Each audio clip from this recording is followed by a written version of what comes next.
I'm looking at my drive shaft. My drive shaft appears to be straight. It's not bent, twisted, broken. There's nothing laying or rubbing against my drive shaft.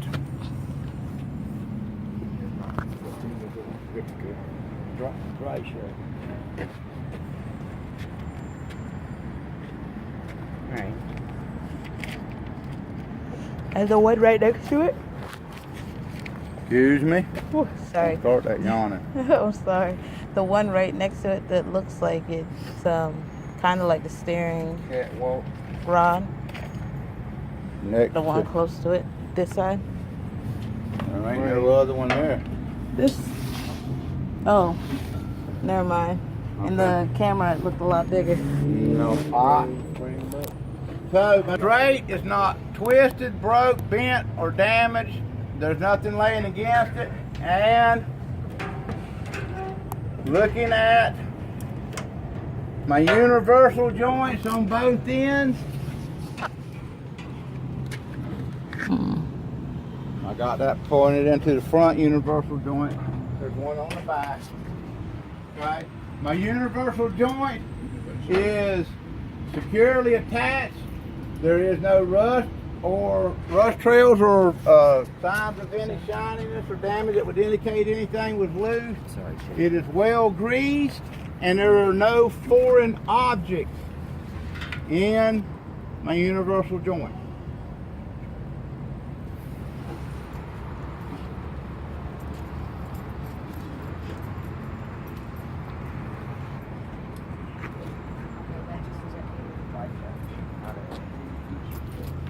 Universal joint. Universal joint. I've done my brakes components, so now I'm at my tires. First thing I want to start out is I want to check the tread across the face of the tire. I'm looking for uneven tread wear. I'm looking at the tread that I have at least 2 30-seconds tread across the face of the tire. I'm looking at the inside and outside sidewalls of both tires, okay? I'm looking for any cracks, cuts, blemishes, damage, lacerations, or sidewall defects, and they appear to be in good working order. I don't see any of the above. I'm looking at the valve stem on my inside tire here, and my outside tire here. They're straight, they're not bent, broken, or damaged, and they have a safety cap on it, and they are both accessible. Means I can get to both of them, okay? Then you can get what? I can get to both of them. I can reach both of them. Yeah. Okay, now here's the deal, okay? You see how there's only 2 holes in this? And you notice how you reach through this hole to get the inside one, and the outside one lines up? Well, if somebody don't put this tire on correctly, because it will mount in 10 different locations, okay, because there's 10 lug bolts, and they turn it about halfway when they put it on, and they don't make sure that they line it up with them holes on the inside ones, you'll be able to reach the outside valve stem, but you won't be able to reach the inside valve stem because it's not lined up with the hole. I got a quick question. Cursing. A flatbed trailer, my buddy whole tire just came loose. Why was that? You run a recap? It was a flatbed trailer. I'm not sure, I but didn't ask you what kind of trailer. Don't make no kind of. oh, the recap on the front. No, it doesn't matter. What I asked you was he running recaps. I'm not for sure. He just put it on Facebook, but these 2 tires came off on the road off a flatbed trailer. Come the whole tire. Yeah, rim, these 2 tires come off. The whole still together. Yes, yeah, this was still together. These 2 still Okay, so the whole dual come off. Yes, sir. Off of his flatbed. Yes, sir. Okay, then either one of 2 things. Either his axle nut come loose, Okay. which let the whole thing come off, or he had a bearing go out and it burnt the hub up in the bearing and the whole dual come off. So Wow. that is 2 tires, rims, and the brake drum. All of that stayed together and come off because of the way it's mounted. And this the hub. Well, this is an axle. Well, yeah, the axle, the hub. Okay, the hub. You're gonna have hubs on your front and on your trailer. Okay. This is actually your axle that's sticking through. Okay. Now, these don't hardly ever come off. They will sometimes, okay? But if this comes off, you still got that axle, and usually that axle will beat around in that housing enough that you'll hear it and get stopped, okay? Back there, there's no axle. It's just so either somebody had recently worked on that trailer and didn't get the axle nut tight enough, or didn't bend the locks on the axle nuts over, and the whole nut backed off, which let the whole dual come off, That's what happened. or the bearings went out in it, okay? I have seen them break the spindles off because the bearing will go out, it will seize to the spindle, and then it will just break the whole spindle off. All right, now, so I did my tread, my condition, my pressure. One other thing on a dual, I want to look in between my duals and see that my duals are adequately spaced apart, they're not rubbing or touching, and there are no foreign objects wedged in between my duals, okay? So my duals are adequately spaced apart, they're not rubbing or touching, and the main thing is there are no foreign objects wedged in between my duals. These are called bud spacing. Okay, you have two types of wheels. These are bud wheels. They're like your car, okay? They have a dish here in the rim.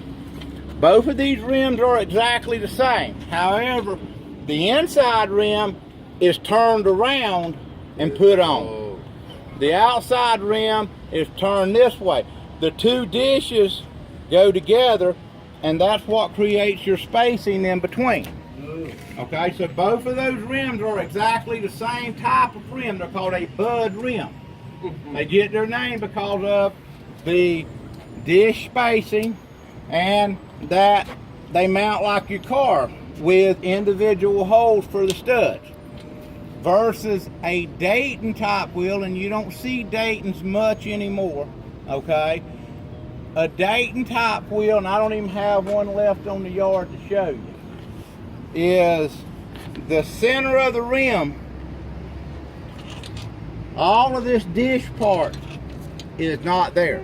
It's just an open rim that goes all the way in there, okay? Now they still do the same thing. They're both exactly the same.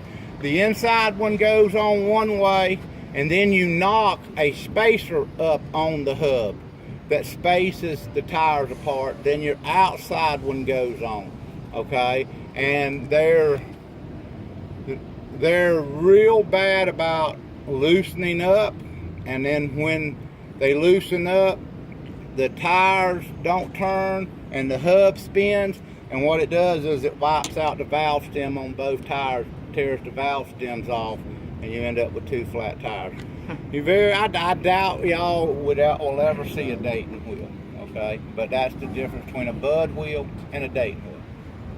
And then I've heard of super singles. I don't know what, but instead of two tires, you have one. You'll see some when we get to the road equipment. We have super singles over there, okay? And that's just one tire instead of two. And the premise behind that is you have less rolling resistance with one tire versus two tires, so you're supposed to get better fuel economy. But if it blows, you're stopped. It's not like if one of these blows, you can get safely somewhere to... That is the downside to right, it, okay. All right, let's move on here now. Okay, so I check my tires for tread condition and pressure. I check my bud spacing for adequately spaced apart, no foreign objects wedged in between. I want to come here to my rims, looking at the inside. Now listen, when y'all do the tires, like I said, I'm looking at the inside and outside tire for tread wear. I'm looking at the inside and outside tire for my sidewall conditions, okay? And inside and outside for my for my Pressure. valve stem. And then I checked the pressure on both of these tires with an air gauge, and they were at 105 or manufacturer specification. But make sure you say I'm checking the inside and the outside, or you're going to have to do everything for each tire. Okay, so this way, if you say I'm checking the inside and the outside, you only have to say the description once. Okay, same thing with the rims. I'm checking the inside and outside of both rims. I'm looking for crack, weld, repair marks, any dents. I'm looking for cracks between the lug bolt holes or from the lug bolt holes to the center of the rim. And both rims appear to be in serviceable working order. I'm looking at all my lug nuts. They're all present and tight. I don't see any rust trails that would indicate a loose lug nut, and I don't see any oblonging of the lug bolt holes that would indicate the wheel has been run loose. Okay. Looking here at my axle seal, I see all my axle mounting nuts are present and tight, and I see no leaks around my axle seal. Okay. Coming here to the back, I'm looking at my mud flaps. This mud flap is ripped, torn, about to fall off. I would need to get that replaced. Okay. Looking in there at my lights are properly mounted. They're the proper color, red to the rear. They're clean. They're not cracked or broken. Below there, I am missing 2 of my lenses on my backup lights. And I have no external reflectors. The reflectors are built into my light lens covers. Oh. Okay? No external Okay, reflectors. that's what I okay. The video says that. See these holes right here? 2 holes on each side? Okay. If I didn't have reflectors built into them lights, then I would have external reflectors mounted there. Okay? I don't know how I wrote it, but yeah, I got it. Okay. Which now, if I had a Form B, this would conclude my Form B, and I would go up there and do my coupling system. Then I would do an external light operations check on my Form B. And I cannot stress enough, y'all do not forget the marker lights and the turn signals at the front on a Form B or a Form A. Then your lights back here, okay? And then I would do the rest of my inside startup checks and, inside inspection and startup checks, okay? And you always mention the color, the red facing rear, amber. Colors, Right. Red to the rear, amber to the front. So you want to make color, mounting, and condition. Okay? Alright. Now, but I got a full form, so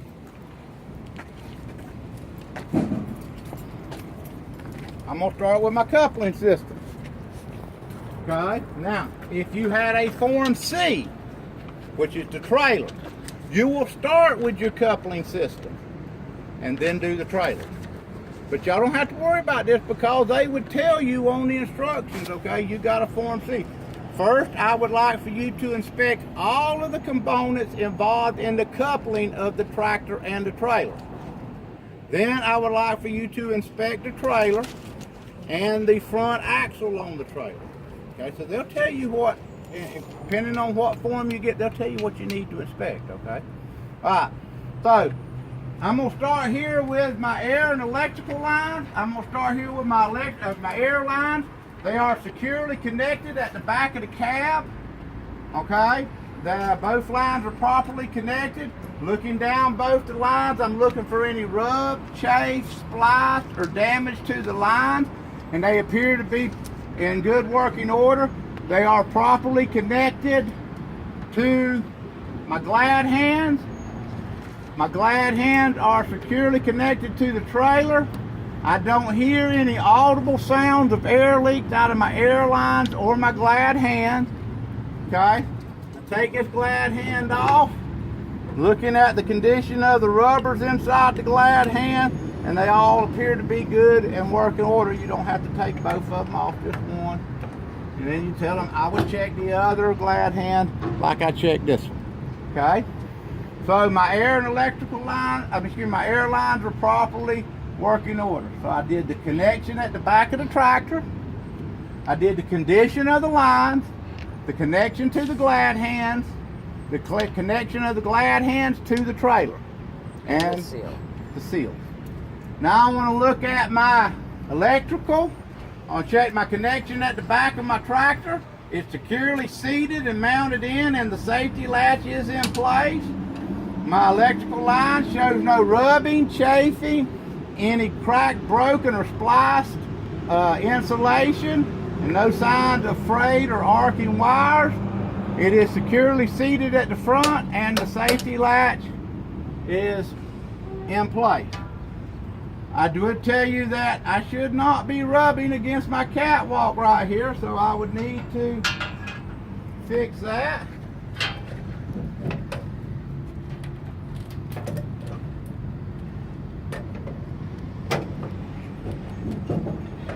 Now I'm not rubbing anymore.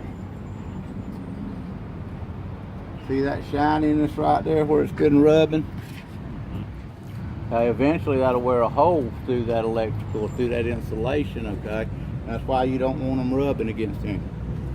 So my air and electrical lines are in good working order. Now I want to start here with my fifth wheel. Okay, first thing I want to check is I want to check my mounting bolts from my fifth wheel assembly to my frame. They're all present and tight. There are no missing bolts. There's no rust trails that would indicate anything was loose. That leads me up here to my fifth wheel slide. First thing I want to do is look at all the teeth on my fifth wheel slide. They all appear to be present. There's no cracked or broken. There's nothing foreign objects wedged in between the teeth. This is my fifth wheel slide lock. It is securely locked in place. Okay? Up here I have my air assist chamber and hose. I know that's locked in. Oh, because it's... Because it's all the way in. Okay. Okay, I have my air chamber and hose. It's properly mounted. Hose is properly mounted, not rubbed or chafed, and I hear no audible air leaks out of my fifth wheel slide chamber or hose. Okay?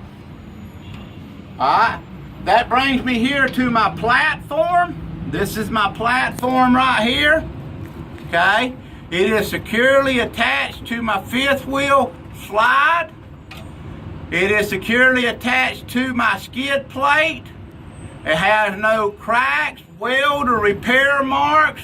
It appears to be properly greased and properly functioning. Okay? So this is my platform. My pin for that holds my fifth wheel to my fifth wheel platform, or my skid plate to my platform, is present. It doesn't show any signs of looseness. It's not oblong. It appears to be in good working order. This is my fifth wheel skid plate. I see no cracks, no welds, no repair marks, no broken or missing pieces. The fifth wheel skid plate appears to be in good working order. This is my release arm. It's a one-piece release arm. It has no external safety latch, and it is all the way in, so it is properly latched. Looking in between my fifth wheel skid plate and my apron, I do not use any grease on this fifth wheel because I have a Teflon pad. Other than that, I'll be checking that the skid plate was properly greased. And I'm also checking that I don't see any gap in between my skid plate and my apron. Should have no gap between there. It should be sitting flat down on it. Which takes me on up to my apron. The apron on the bottom of my trailer appears to be straight. It's structurally sound. I don't see any holes, any weld or repair marks, any spots that are rusted through or damaged. Apron appears to be in good working order. Which brings me around back here to the back. What they calling? Those are the teeth. I'm looking up between the jaws, in my fifth wheel, looking at my locking jaws. My locking jaws appear to be securely latched around my kingpin. My kingpin, before I hooked to this trailer, I checked it. It appeared to be straight. It was not bent, broken, or showed no sign of damage to my kingpin. Y'all should know about locking jaws and kingpin from all the coupling we did, okay? Right. The last thing I want to tell you about my coupling system is I have adequate clearance between the back of my tractor and my landing gear, so when I make a turn, I'm not going to hang my frame on my landing gear. okay? You slide this fifth wheel all the way up. With this truck right here, you'd have to take the mud flaps off of it, or the landing gear would tear the mud flap hangers off of it. So you have adequate clearance between the landing gear And the frame. frames. Okay, so when you get to where you have to slide one all the way up for weight distribution, okay, you have to be careful that you leave enough room back here that you can turn and not hang the back of your frame on these support structures, okay? And you may very well have to take your mud flaps off. Now, this is not... Is what you're talking about, is that the same thing in sliding the trailer back there? Well, you slide the trailer for weight, and you can slide the fifth wheel for weight. Okay. Weight distribution, okay? Okay. All right, now, so we want to make sure of our clearance. Adequate Okay. clearance between Now, frame and landing. this is not on the Test. inspection, Okay. but It'll you be good. own the no, the clearance is. Okay. Clearance is. What I'm fixing to say is not, okay? Okay. All right. DOT requires you to have anti-spray suppression devices, more commonly known as a mud flap. That's a big term for mud flap. Anti-spray Wow. suppression devices on the rear of the vehicle. So you don't have to have mud flaps on the back of this tractor as long as you're hooked to a trailer and you have them on the rear of the trailer. But you set this trailer down and go to bobtail that tractor, now you got to have mud flaps on the back of the tractor because So it you might has as to well be keep on the them on rear of the vehicle. Okay? All right. So that is my coupling system. Do you have to do anything else with landing gear that is No, proper? landing gear is not part of coupling system. Coupling system is your airlines and your fifth wheel. Okay. And the reason they do that is there's many types of. This is what they call a live leg Okay. landing gear. Okay. You'll have some that are stanchion type landing gear to where you'll have sets of holes in here, and all you do is pull a pin out and they drop down, and then you pick them up till the lowest setting and put the pin back through. Okay, they're called stiff legs. Okay. You find them a lot on rock trailers. I'll show y'all a set of them. We have a set over here on this rock trailer. Okay. Pain in the butt to uncouple if you don't have air ride suspension. Okay. A lot of times, like especially if it's loaded, you'll have to put your 2x4 down here and back your back tire up on the 2x4 so you can get them legs down a little bit lower, and then when you roll off your 2x4, your fifth wheel will unlatch and you try. And if you ever have, they're really not made to be uncoupled with a loaded trailer.